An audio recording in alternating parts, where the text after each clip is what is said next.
தமிழகத்தில் வருகிற 1ஆம் தேதி முதல் மதுபானங்களின் விலை அதிகரித்து விற்பனை செய்யப்படும் என டாஸ்மாக் நிர்வாகம் தெரிவித்துள்ளது. வீட்டுக்கு வர வேண்டிய வருமானம் வருவதில்லை, பிள்ளைகள் படிக்க முடியவில்லை, வீட்டு வாடகை கட்ட முடியல, சாப்பாடு வாங்க முடியல, துணி வாங்க முடியல, வாழ முடியவில்லை. எல்லா துறையிலும் வீழ்ச்சியை நோக்கி போய் கொண்டிருக்கக்கூடிய இந்த தமிழ்நாடு ஒரே ஒரு துறையில மட்டும் வளர்ச்சி.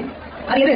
டாஸ்மாக் இந்த தமிழ்நாட்டுடைய வருமானம் 36,000 கோடி. இந்தியாவிலேயே அதிகமாக இளம் விதவைகள் இருக்கக்கூடிய மாநிலமாக தமிழ்நாடு மாறிக்கொண்டிருக்கிறது. இளம் விதவைகள் நிச்சயமாக உறுதியாக நான் சொல்றேன், நிச்சயமா அதை செய்வோம்.